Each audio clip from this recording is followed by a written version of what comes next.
Salve, salve, seus filhos de Johnny Depp! Estamos de volta aqui para mais um podcast, hein? E finalmente estamos batizados. Bem-vindos ao canal TIATC, porque a decisão foi na última sexta-feira 13. Muito obrigado a todos os que votaram, hein?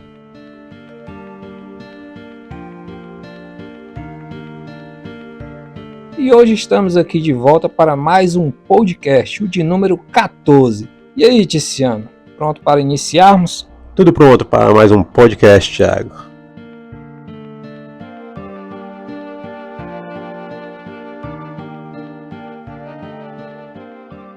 Fogo a bordo, Suicé, voo 111. Em 2 de setembro de 1998, o voo 111 da Suicé saiu do Aeroporto Internacional JF Kennedy em Nova York, Estados Unidos. O voo 111 decolou às 20 horas e 18 minutos em direção ao Aeroporto Internacional de Genebra, na Suíça. Lembrar aí que esse voo era realizado por um avião McDonnell Douglas MD-11. Número de série 48448, com registro HBAIWF.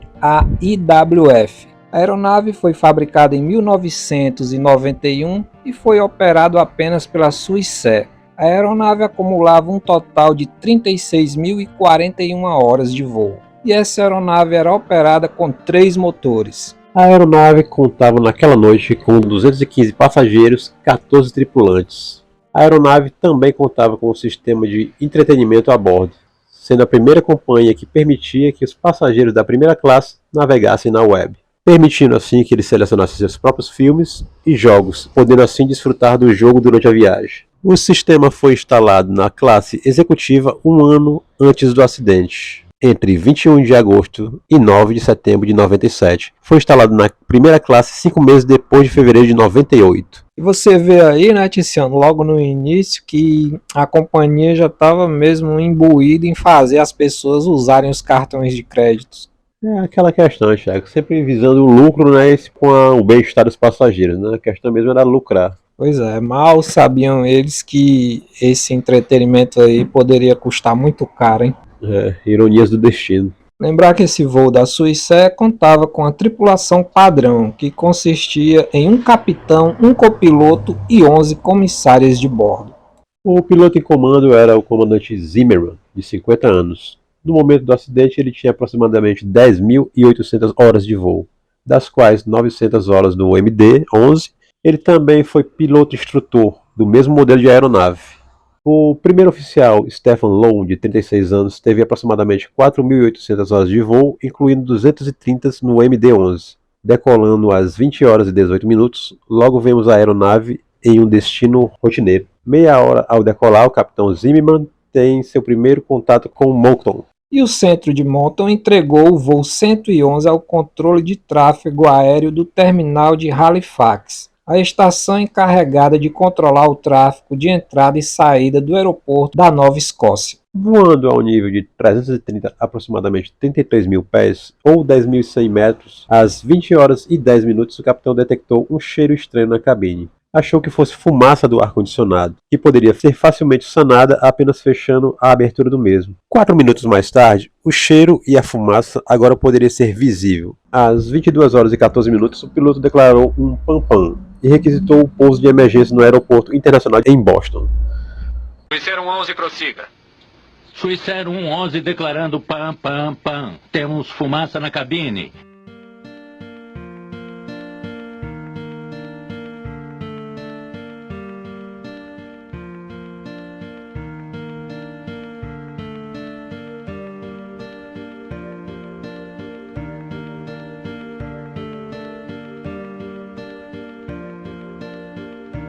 O controle de tráfego aéreo ofereceu ao aeroporto internacional de Halifax Infield por ser mais próximo ao local onde a aeronave se encontrava naquele momento. A tripulação decidiu então colocar as suas máscaras de oxigênio e iniciar a descida.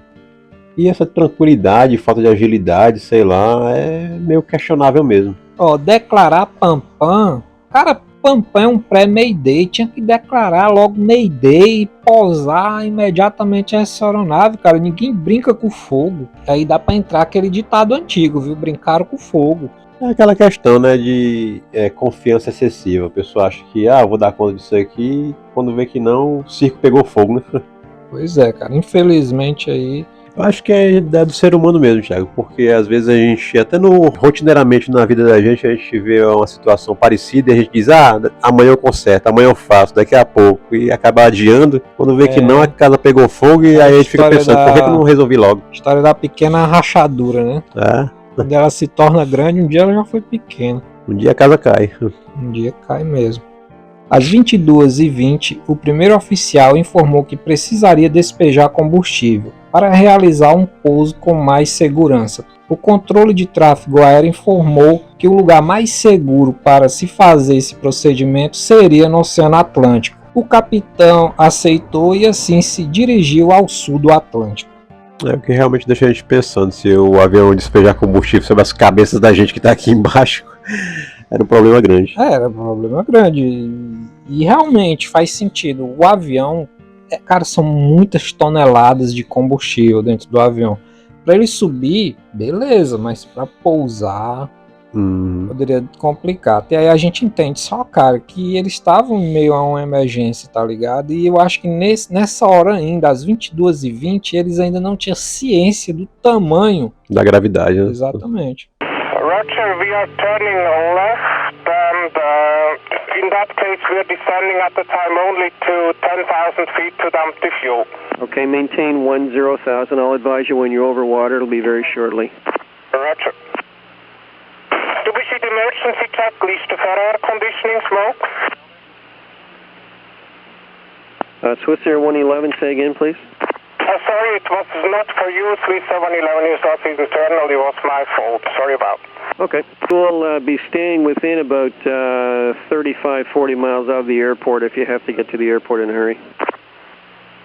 Okay, that's fine for us. Please tell me when we can start to dump the fuel. Okay. We are declaring emergency now at time 0124. Roger. 11 Heavy, we starting dump now. We have to land immediate. Swiss Air 111, just a couple of miles. I'll be right with you. Roger. And we are declaring emergency now. Swiss Air 111. Copy that. Swiss Air 111, check you're cleared to start the fuel dump. Hello.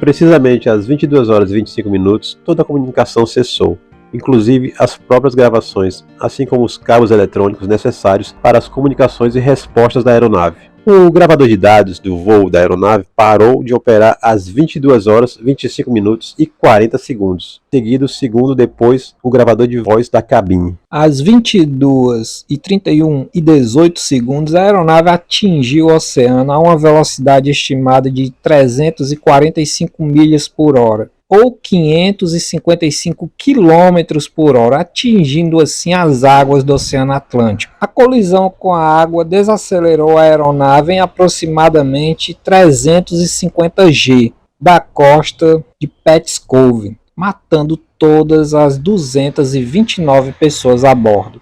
É uma desaceleração brusca, chega realmente complicado. Louco, mano. Força aí de 350 G, meu amigo, não brinca.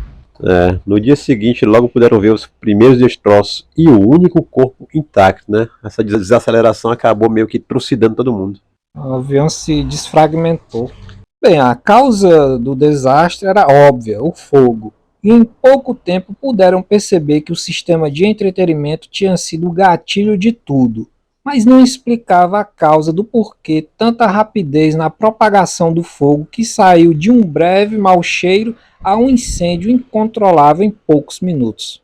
Thiago, 4 anos e meio de dedicação e mais de 40 milhões de dólares gastos na recuperação de muitas das mais de 200 milhões de peças fragmentadas no oceano. Um cabo falhado e um material inflamável que fazia o revestimento dos cabos foi o que alimentou a progressão do fogo no Suicé. E por consequência da investigação, a Suicé retirou todo esse material de sua frota e ainda reduziu o tempo de resposta do checklist em caso de incêndio. E assim tivemos o tereftalato de polietileno metalizado, foi repudiado das aeronaves comerciais. Mas a Suicé não resistiu e em outubro de 2001 declarou falência. E no final temos o pai de uma das vítimas aí dando um depoimento emocionante em que largou tudo na Suíça e mudou-se para a praia onde ocorreu o acidente. Tiziano, esse depoimento aí do final desse pai aí foi, pra mim, até hoje, o que mais me marcou, assim, dos depoimentos, porque o cara largou a mulher,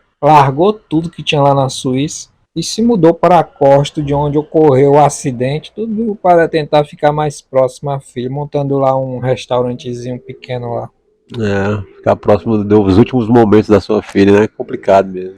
Eu acho, Tiziano, que esse desastre aí da Suicé, que levou mais de 200 vidas, acho que a lição principal que fica é não brincar com fogo, principalmente em aeronaves. Aquela questão de chegar em busca do lucro excessivo, né? Fizeram essas montagens de sistema de entretenimento meio que às pressas, não revisaram tudo, acabou meio que ceifando vidas, né? Exatamente, não colocaram interruptor, não fizeram um sistema de refrigeração, mesmo sabendo que o consumo ia fazer um superaquecimento, porque consumia muita energia aquilo ali. As grandes empresas, as grandes indústrias aí pensando sempre no nosso bem-estar, né? Futuramente, os investigadores eles concluíram que mesmo se os pilotos, depois de ter conhecimento do mau cheiro, tivesse corrido para pousar a aeronave, não teria dado tempo de salvar ela por completo. Mas assim, cara, eu não sei como é que foi feita essa investigação e levaram esses cálculos. Mas eu acho, cara, assim, que eles perderam o controle, né? O fogo acabou consumindo os cabos de controle no meio do oceano ainda, não tinha como. Poderia ser pior, porque se estivesse na cidade iria acontecer mais mortes ainda em solo. Com certeza. E lembrar, né, Tiziano, também que essas 229 vítimas aí tem um memorial lá na costa de Pettis Cove para serem lembradas aí eternamente aí. Lamentável mesmo o ocorrido. Tudo em busca do lucro excessivo, eles acabaram ceifando essas vidas aí, né?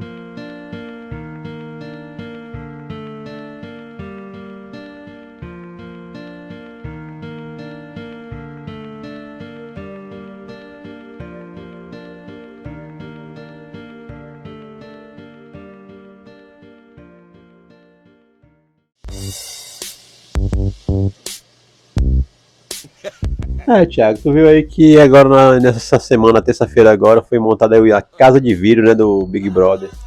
Tiziano, Big Brother 23, que começou antes mesmo do começo, hein? De palavras aí do próprio Boninho aí. O pessoal, pra quem não sabe, a casa de vidro é aquele aquário que fica um monte de gente que não é totalmente famoso lá sendo apreciado pelo pessoal. Só não dá pra jogar amendoim porque é de vidro, né? Isso não dá pra jogar amendoim pra eles. Ano passado teve casa de vidro, mas já foi dentro da própria casa. No caso, fizeram lá dentro da academia lá da casa. O espaço foi montado aí no Shopping do Rio, vai contar com a dinâmica que determina o time final de participantes do programa, né? Vão sair 2 pessoas daqueles 4 que estão ali, né? Tiziano, até agora aí a gente já pode ver aí que, porque os participantes são Gabriel, Giovana, Manuel e Paula. Pra quem não sabe, Gabriel é apontado aí como um dos diversos, até milhões de pegadores da Anitta. Mas até agora é o Manuel que tá na frente das pesquisas, viu? Temos aí um Manel na casa. Aproximadamente 40% aí dos votos aí. Lembrar que essa pesquisa aqui foi retirada da Web TV brasileira, onde tem uma quantidade de malucos lá por reality muito grande. Mas é assim, Tiziano, o Gabriel ele vem crescendo nas pesquisas e tudo indica que esses fãs da Anitta ou fãs do possível casal podem sim fazer essa virada acontecer, hein? E o segundo lugar está muito acirrado entre a Paula e o Gabriel, né? Gabriel com 24% e Paula com 23%. A Giovana aí, já todo mundo chamando ela de forçada aí, a Ruivinha, tá lá atrás com apenas 13% aí, deve ficar de fora dessa disputa. Lembrar que entram dois e dois vaza, não é isso? Correto. Entre os nomes para essa edição do Big Brother desse ano, né? Edição 23 já, né? Caramba, faz 23 anos de Big Brother já. Começou em 2002, né, esse ano. Lembrar que teve em 2002 tivemos duas edições, ou foi em 2003 que tivemos duas edições, agora eu não lembro bem, mas teve um ano aí que teve duas edições, né? Entre os nomes aí apontados para entrar na casa, temos aí a Vanessa Camargo, Paula Fernandes, Lucas Luco, Silvana Oliveira, mãe da Ludmilla, Caroline Dolarosa, Bruna Gripal, Michael Borges, Luca Guimarães, Dora Figueiredo, Hortência Marcari, Maia Gabriela, Marco Luque, Rezende Arthur Zanetti, Natália Curi e Ingrid Silva. Aquela questão dos famosos e meio que famosos. Se bem que Parece que a irmã do Fiuk vai ficar de fora mesmo, hein, Tiziano? Eu ouvi falar também aí uma especulação de um rapaz aí que estava contando vitória, que já estava dentro do BBB e acabou sendo meio que expulso antes da hora. E o nome aí que a gente pode dizer aí como grandes surpresas aí é a Vanessa Camargo, se entrar, né? E a Paula Fernandes também deu uma... Porque, né, são nomes grandes, porém que tá embaixo, né, no mercado, né? Paula Fernandes a Paula Fernandes é a curioso. cantora do Xalalau, é? Ela é tão famosa que você não sabe quem que é, mas tudo bem. Eu soube que o Neymar queria pegar ela, mas eu acho que não teve sucesso na sua investida, não. Eu acho que é a cantora do Xananau. Não é aquela cantora do Xananau? Fica conhecida como a cantora do Xananau. O Xananau. Vanessa Camargo, a eterna filha do Zezé. Cara, se até o Zezé de Camargo tá embaixo, imagine a filha dele, cara. Pois não é, cara. Também tem a especulação da irmã gêmea da Mirella Santos, a Marielle Santos. É outro nome em alta para participar dessa edição do reality show. Além da Laura Brito e de Vini Vanderlei. Vini Vanderlei, nome esquisito pra caramba. Sobre o BBB 23, eu só espero muita cuspida na cara, tapas, puxamento de cabelo. É o que a gente tá esperando, é a confusão mesmo. Porque se for só pra conversar e dizer, tudo é um jogo, é meio chato. A gente quer ver a mesma o Big Brother 22 aí, infelizmente, aí ficou eternizadamente aí conhecido pelo parquinho dos Abravanel lá.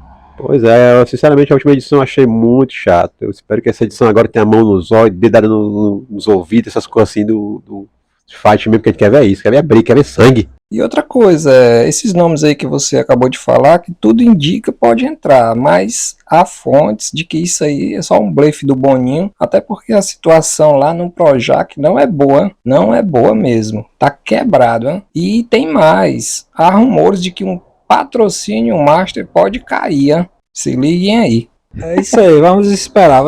Lembrar que a gente sempre vai trazer novidades aqui no podcast sobre o BBB 23 e quem sabe aí, né, Tiziano, trazer vídeos aí falando dos anteriores também, já que a gente curte aí Big Brother aí.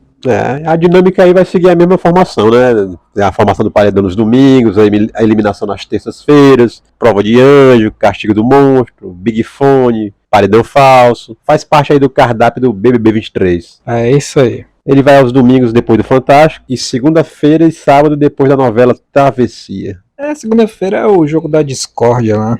Espero que tenha mão nos olhos. Famosa reunião de condomínio aí. Big Brother só presta se botar um caba doido no meio. Você tem que ver aqui os vídeos de participação, aquele camarada que é meio perturbado, gardenal mesmo, você investiga a vida do sujeito, se ele toma remédio controlado, joga no Big Brother lá. Cara, assim, o Big Brother 21 foi um sucesso absoluto, muito graças àquela primeira semana caótica que tivemos lá. O Big Brother 20 tivemos ali os homens contra mulheres e... Joga um tarja preta lá dentro que o negócio flui. E já o Big Brother 19, mais conhecido como o pior de todos, foi aquela sonolência de sempre. Cara, o Big Brother tem que ter briga. De preferência no início, para ver se dá algum enredo para o decorrer do jogo. Podia ter chamado até o arranca-sutiã lá, o Tirolipa. Mas eu acho que o pau vai chinchar nesse BBB 23.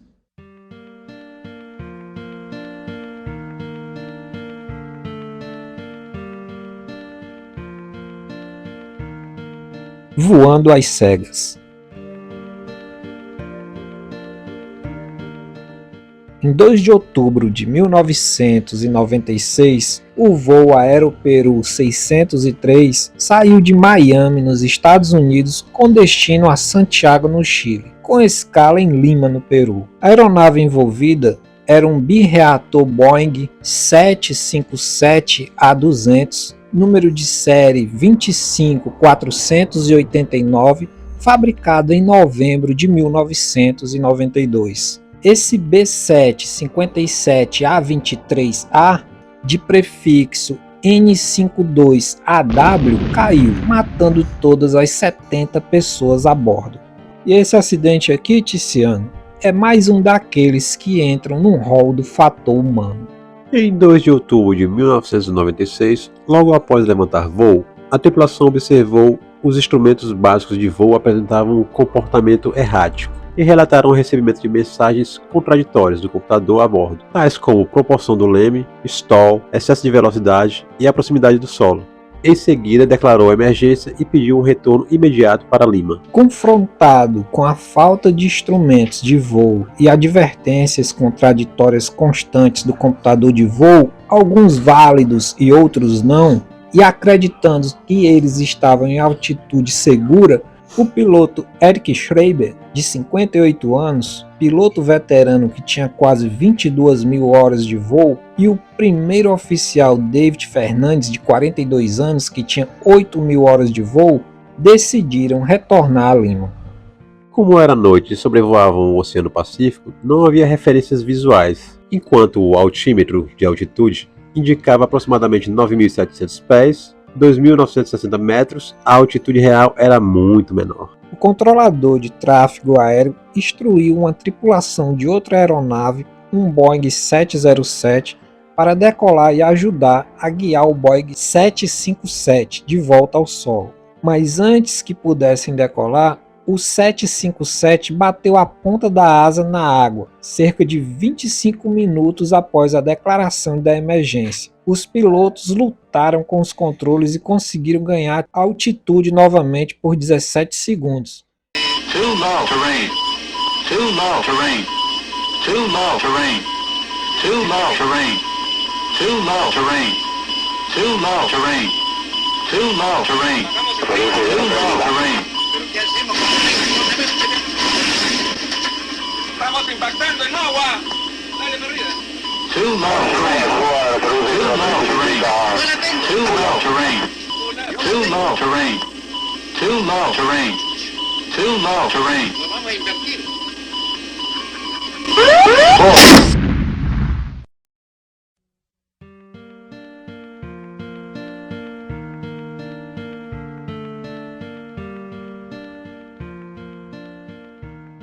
Mas em seguida a aeronave caiu investida na água. Todos os 9 membros da tripulação e mais 61 passageiros morreram. Os pilotos, confusos pelas advertências contraditórias, só notaram os avisos de proximidade ao solo, GPWS, quando já estavam a menos de 2.500 pés, ou seja, 760 metros, da superfície do oceano, de acordo com o relatório do acidente.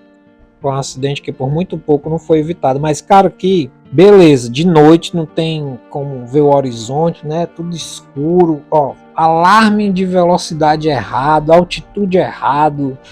Mas, por exemplo, a velocidade, eu acho que um piloto experiente, pelo barulho do motor, eu acho que ele sente a velocidade que tá, né, cara? Um piloto que conhece a aeronave, até pelo barulho do motor, ele sente a velocidade. Mesmo que os instrumentos dando errado, não, cara, a gente tá em velocidade e tal, pelo barulho do motor, pela força, cara. Será possível que não seja capaz de sentir? Eu acho que sim. Mas já pousar aí é mais complicado, porque o avião podia entrar em stall, né? E cair de barriga. Acho que é aquela questão, né? O nervosismo acaba deixando o cara sem conseguir raciocinar direito. Eles se viram os instrumentos tudo doido, cheio de apito na cabine. Se os instrumentos estavam errando, o fator humano também iria errar, né? Confiou nos instintos. Não, é muito fácil a gente falar daqui nessa tarde ensolarada. Do que lá na hora do foguete mesmo, de pegar pra capar. Partindo agora para as investigações do acidente, o principal investigador peruano de acidentes, Guido Fernandes Lanas, o tio do copiloto David Fernandes, houve algumas reservas sobre o potencial conflito de interesses, mas o investigador nomeado pelo NTSB, Richard Rodrigues, determinou que Fernandes poderia investigar adequadamente o acidente. E aí, né, Tiziano, a gente vê aí um cara aí, tio do cara, que vai investigar aí o acidente aí de uma das vítimas aí, que era o copiloto. Cara, é uma situação bem delicada, hein? Eu não sei se seria capaz de investigar um acidente que um sobrinho meu estivesse envolvido. A gente sempre ouve essa questão de conflito de interesse, essas coisas, mas ninguém mais, ninguém menos do que um familiar mesmo com aquela sede de justiça para investigar a morte de um ente. Porém, tem aquela questão, né? Você acaba meio no calor do momento, querendo achar um culpado, pode até apontar uma causa errada, né? Cara, esses pilotos aí, os últimos momentos dele devem ter sido muito complicado, principalmente quando eles se deram conta que a ponta da asa tocou nas águas do oceano e que, na verdade, eles estavam bem próximos de colidir com a água. Felizmente foi sobre o oceano, imagina se fosse sobre cidades, alguma coisa do tipo. Cara, o que foi que levou esse avião a ficar maluco desse jeito? Isso aí a gente vai saber já já. Depois do intervalo.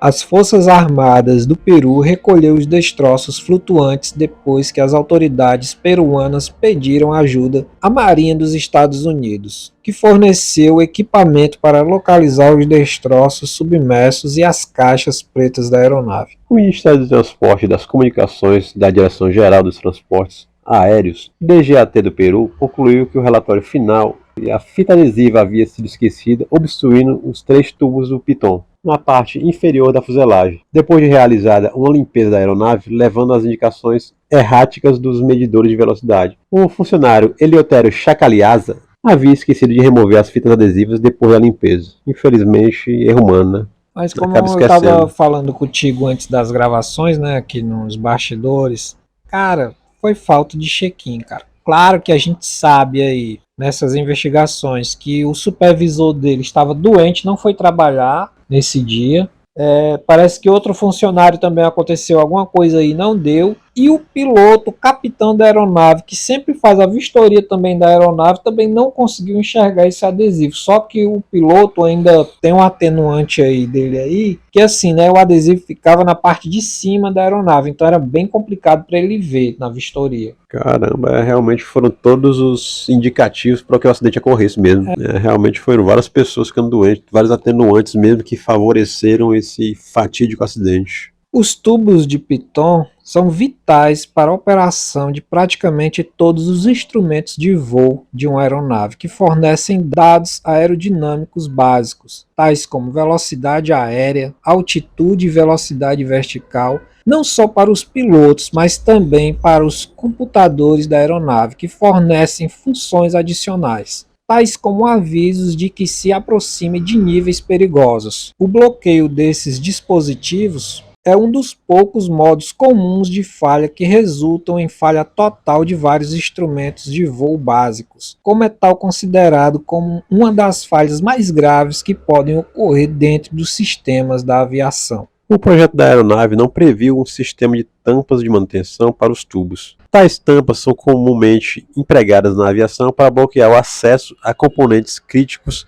quando a aeronave está operando, geralmente são de cor brilhante, e levam bandeiras, que podem ter marcas de remoção antes do voo. Em vez disso, a concepção da aeronave e o respectivo procedimento de manutenção exigiam a utilização de fita adesiva para cobrir os pitons.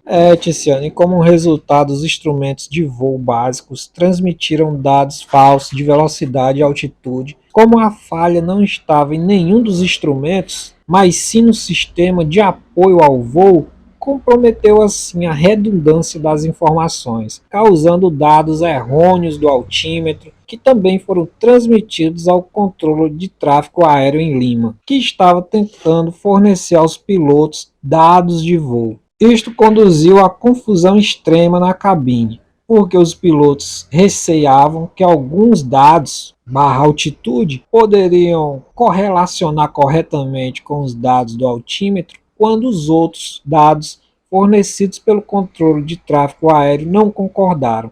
Cara, aí é uma situação complicada. O avião, ele estava recebendo dados errados, por causa que estava tampado por esse adesivo, e consequentemente repassava esses dados errados ao controle de tráfego, que esse repassava de volta aos pilotos também, óbvio, erradamente. Realmente é uma casa assim que a gente lendo, assistindo, vendo falar, a gente acha assim uma coisa mesmo impossível de achar que poderia acontecer, mas aconteceu, né? E aparentemente é uma coisa que pode acontecer novamente. Pode, cara. Fator humano, sempre, enquanto existir um humano por ali, pode sim acontecer. Esquecer um adesivo e ser responsável por diversas mortes assim é complicado, né? Embora os pilotos estivessem conscientes da possibilidade de todos os instrumentos de voo fornecerem dados imprecisos, a correlação entre os dados de altitude dados pelo controle de tráfego aéreo, aqueles altímetro provavelmente agravou mais ainda a confusão, contribuindo para a dificuldade, os numerosos alarmes da cabine, o sistema gerou, causando ainda mais conflito entre a tripulação e os instrumentos. Essa falta de consciência situacional foi revelada pela transição do gravador de voz na cabine. O fato do voo ocorrer à noite sobre a água, não dando assim aos pilotos quaisquer referências visuais, também foi identificado como um fator importante. Liquidação judicial. Após o acidente, a Aeroperu mudou o número de seu serviço noturno Miami-Lima-Santiago, voando com o Boeing 757 para o voo 691. O incidente do voo 603 contribuiu para a falência da companhia Aeroperu, que já estava enfrentando dificuldades financeiras e de gestão. A Boeing assumiu a culpa por não ter treinado os agentes para lidar com esse tipo de emergência, o que teria sido evitado desligando o computador de bordo e voando com instrumentos analógicos. Finalmente, em 2006, a Boeing pagou uma compensação substancial. Em novembro de 1996, Mike Edson, um advogado de Miami, disse em uma entrevista que muitos dos passageiros sobreviveram ao impacto inicial, mas afogaram-se depois. Edson representou 41 passageiros e tripulantes em um processo, alegando que o fabricante da aeronave, a Boeing, assumiu a responsabilidade pelo desastre, já que a empresa deveria ter previsto o uso indevido de seus produtos. A ação foi arquivada contra a Boeing em um tribunal federal em Miami em 1997. Segundo a denúncia, os erros de voo foram causados por manutenção descuidada pela Aeroperu e negligência de design defeituoso da Boeing. Por sua vez, argumentou que não tinha culpa e que a responsabilidade pelo acidente era do funcionário que não removeu a fita adesiva dos tubos do piton. Responsabilizou também o piloto por não ter notado que a fita adesiva não havia sido removida durante a sua verificação visual. Richard Rodrigues, do NTSB, disse que era compreensível que o Schreiber não encontrasse a fita adesiva porque o trabalhador da manutenção tinha usado uma fita comum, em vez da fita brilhante e colorida como deveria supor. Além disso, Rodrigues disse que os tubos de piton estavam bem acima do solo, portanto Schreiber não poderia ter visto a fita obstruindo os tubos contra a fuselagem. Após extenso litígio, as partes concordaram em transferir o processo contra a Boeing e a Aeroperu para um tribunal em Santiago, para a determinação dos danos. Os réus concordaram em não contestar a responsabilidade no Chile. Em 13 de dezembro de 1999, as famílias dos passageiros mortos receberam a maioria das indenizações resultantes de um acidente aéreo fora dos Estados Unidos, pagas por uma transportadora peruana, com uma média de cerca de $1 milhão por vítima. O episódio Voando às Cegas da série Mayday, Aircraft Investigator Air Emergency, declarou que a maneira como o acidente resultou no afogamento dos passageiros foi responsável pela aceitação dos acordos.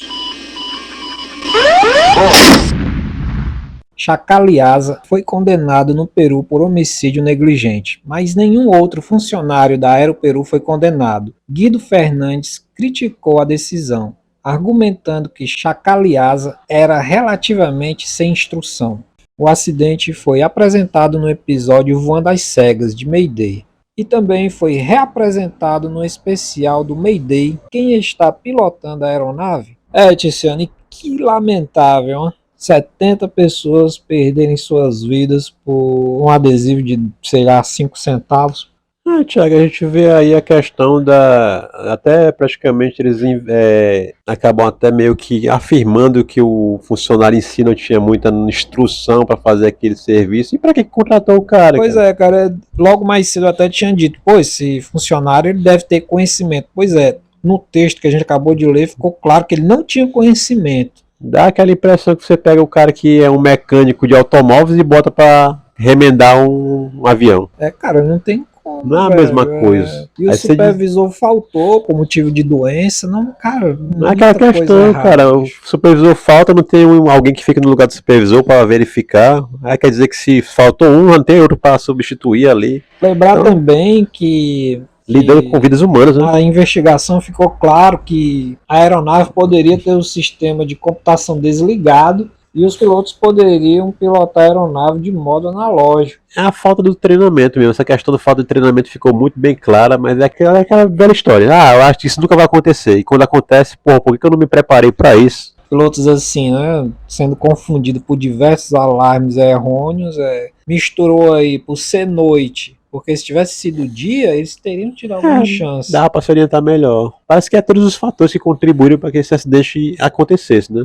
Parece que era algo que tinha realmente que acontecer, é meio que bizarro. E é isso aí, mais um episódio de Mayday, desastres aéreos aí, se foi aí, e 70 vidas perdidas de forma lamentável. Podia ter sido evitado, com certeza esse é o acidente mais besta que eu já vi até então, né, nessa série Mayday.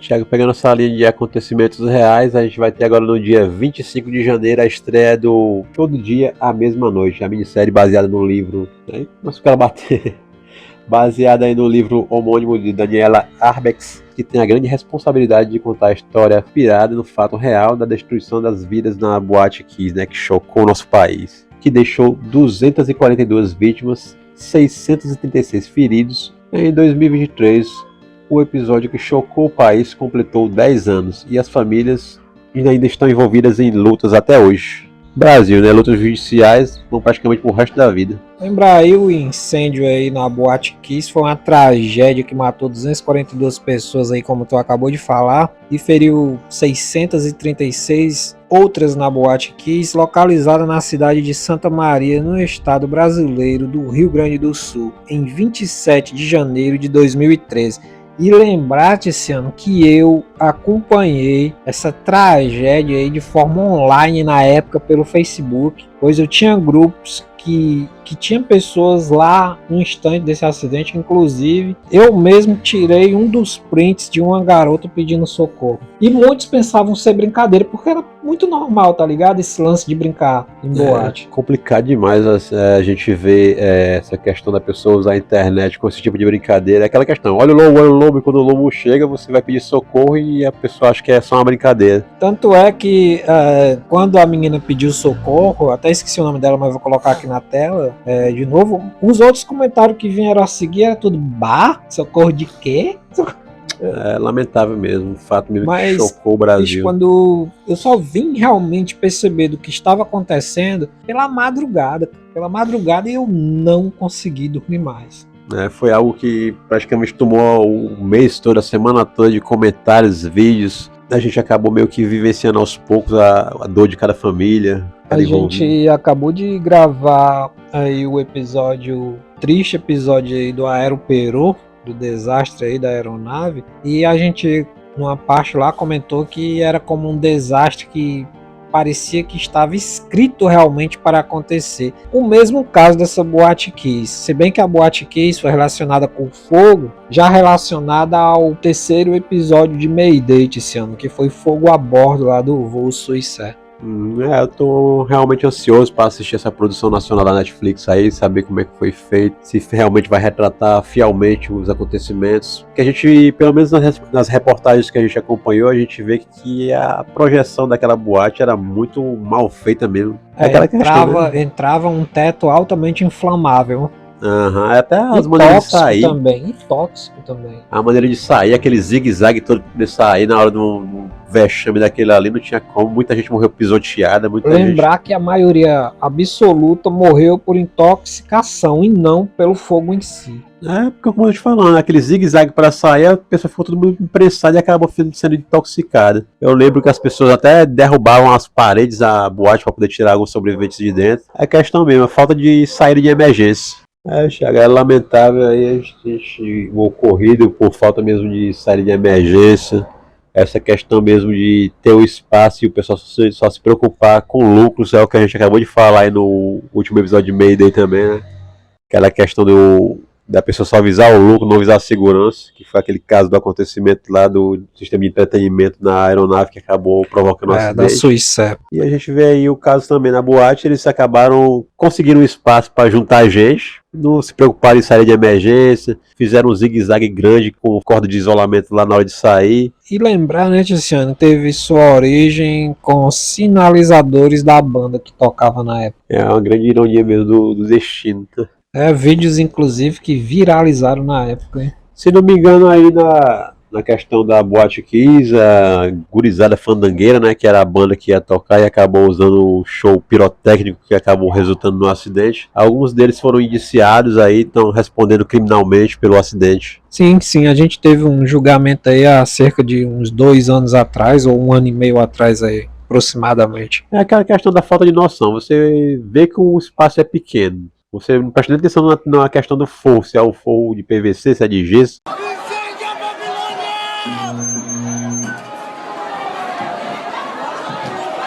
Foi, vamos embora.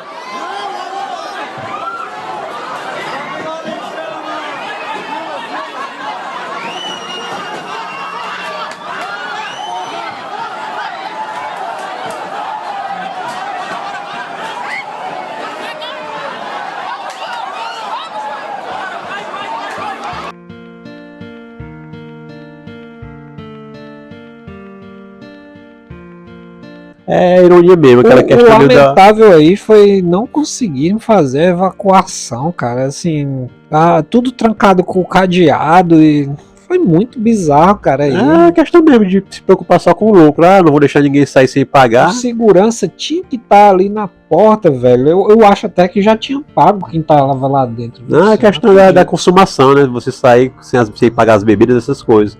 Tanto é que no início que eles começaram a sair, a preocupação dos seguranças era essa, de controlar a saída se as pessoas tinham pago mesmo, porque nem eles mesmos se deram conta da proporção do acidente. Para esse fato das pessoas assim morrerem de intoxicação, é necessário mesmo muitos minutos de exposição ao produto químico, né? Exatamente. É a questão mesmo, como eu te falei, o pessoal sair, né, aquela preocupação dos seguranças em manter o pessoal pagando a comanda, pagando tudo. Aí depois que eles foram notar mesmo que o sistema ali estava fora de controle, já não dava mais tempo de abrir as portas, que eles não iam entrar para abrir as portas, tinha muita gente saindo. Total falha humana, total mesmo, o pessoal só visava mesmo o lucro e acabou matando, vitimando esse montão de gente. Eu acho que não só a banda que foi indiciada, quem projetou aquela caixa de show também tem que ser indiciado. Os seguranças também por omissão de socorro ali, porque se eles tivessem abrido as portas de segurança ali, tinha amenizado pelo menos a quantidade de mortos. Meu amigo, 242 almas, meu amigo, perdidas. Falta gente para culpar aí. Faltou gente para ser culpada. Porque no momento que eu acho que você chama a equipe para tocar na sua casa noturna, você tem que saber como é que vai ser o show. Aí, vamos acender isso aqui para pirotecnia. Tem que ter um esquema de evacuação pronto. Com certeza. Se algo der errado. O segurança tem que estar com a chave em mãos perto sempre da porta. A chave, um martelo mesmo para um pé de cara, uma questão de emergência mesmo.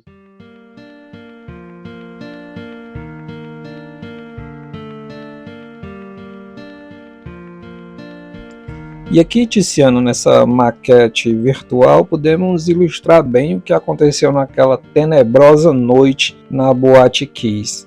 O incêndio que começou aqui no palco, não é? As pessoas que estavam aqui na frente do palco logo puderam ver que tudo estava se propagando rapidamente, o fogo, então correram logo para a saída, né? Tiveram a ciência que aquilo ali ia ser tomado em poucos minutos. Já as pessoas que estavam aqui na parte central, quando perceberam o fogo que já estava bastante espalhado, correram para a saída da parte central, só que ainda enfrentaram uma barra ali de segurança que pensavam que eles estavam se evadindo para não pagar a conta. Então, meio desespero e sendo barrados pelos seguranças, muitos dos jovens aí correram para os banheiros, né, para tentar escapar pela janela. Mas infelizmente não conseguiram graças ao revestimento da fachada na janela.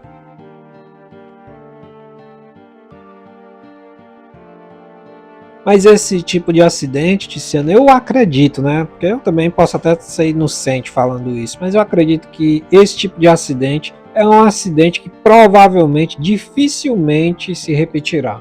Assim esperamos, né, Thiago? Mas é aquela questão, como eu acabei de falar, para os grandes empresários que só visam o lucro, é fácil acontecer algo semelhante. Infelizmente é isso aí. Então vamos aguardar essa série aí, a estreia dela. Estamos ansiosos para que seja fiel, para que honre as vítimas, uma homenagem mesmo para esse pessoal. Vamos aguardar esse filme. E é um alerta, né, para o pessoal que está assistindo, que vai para as boates, um alerta para os donos de boate também prestar atenção. E é isso aí, pessoal. Nesse clima de atenção, vamos fechando aqui o podcast número 14, hein, Tiziano? Número alto já. Verdade. E já se foram 14. Foram 14 episódios. É isso aí, pessoal. Se inscrevam no canal TIATC e até o próximo vídeo ou podcast. Ative as notificações, nos acompanhem e façam parte da nossa família.